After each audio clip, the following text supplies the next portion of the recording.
and this week we're talking about using sex as a metaphor. Obviously rock and roll was originally a euphemism for sex, but is it okay to bring criticism into the bedroom? Guys, I want to start with a piece that has always stuck with me as a kind of example of why I don't particularly like using, you know, whether it's sexual metaphor or talking about sex or talking about whatever. And it was a top 10 that Lisa Oliver did for Stylist back in 2003, speaking of critical pieces that we haven't gotten over. And it was called Top 10 Records to Make Me Fall for a Guy. This one in particular is about D'Angelo's Voodoo, and it reads, "What's that noise? It's the sound of my knickers crashing to the floor. With this in the collection, I'm practically guaranteed a fantastic night-long seeing to. In fact, the technicalities of one are listed in the liner notes." And, you know, obviously talking about D'Angelo, well, that's fair enough. That is a very sexy record, but, you know. I think, as I said to you in makeup, the idea of anybody having sex, like literally anyone, I don't mean just, you know, your parents or something immediately revolting, pretty much anybody having sex other than myself is genuinely repulsive to me. Is that true for the audience as well, Mia? Yes. Let me make that abundantly clear. No, I just mean in general, I don't want to be invited into someone's sex life unnecessarily like this. Your knickers crashing to the ground. Just how loose are these knickers in the first place? In them? You know, yeah, what? Why are they crashing? They plummet with like a lead-like a bullet fashion. So yeah, Kevlar lined Libra Fleur.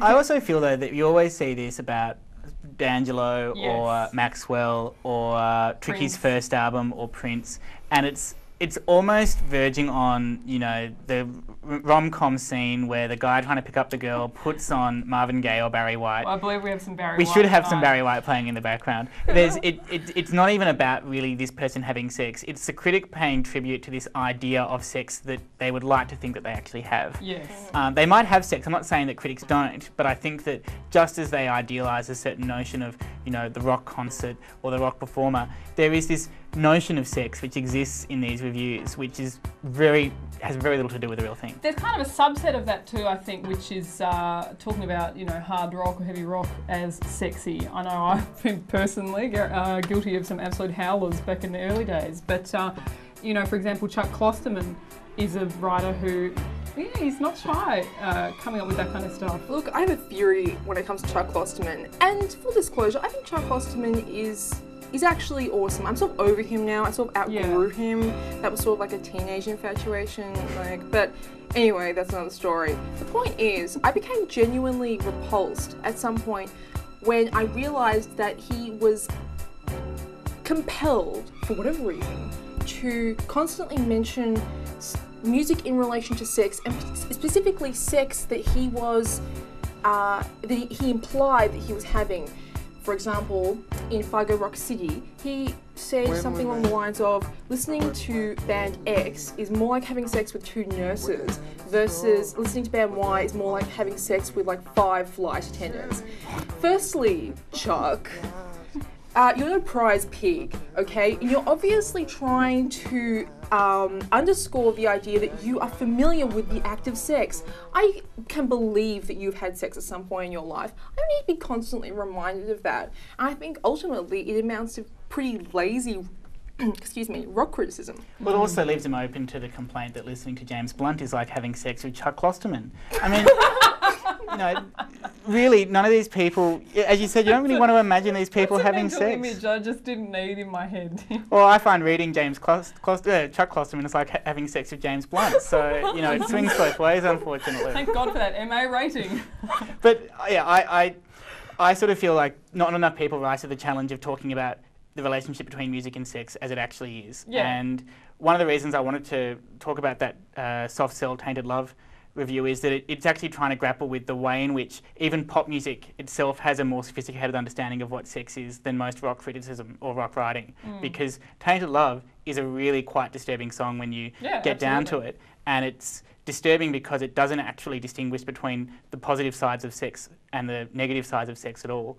And too much of rock criticism is just about this idealised male notion of this fantastic sex with flight attendants and barmaids and whatever. And I just don't think it's real. Something I remember you bringing up in a conversation about this very thing, because we talk of nothing else, is the idea that rock critics, when they refer to good make-out music, they in fact require this abundance of make-out music, and like they only have make-out music. Yeah. They don't have. Because that's all they do is make out. They don't have vacuuming music because all they do is just.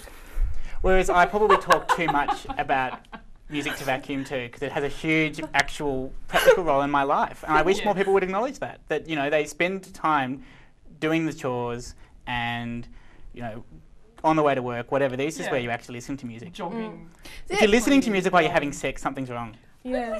I'd actually like to know that. Do you listen to music while you're having sex? We could be opening ourselves up for a very alarming amount of viewer feedback here, but I honestly, I have never done it. I don't think you guys probably haven't. Can I chime in at this point Please. with a short anecdote? Decibel magazine ran a blog entry about the fact that a reader of, I think it was Slate or Salon, had written in asking for advice because her boyfriend could only have sex whilst they played Cannibal Corpse albums. Romantic favourites like Sanded Faceless and Blunt Force Castration. So, I mean, on the flip side, these are real problems that some people face.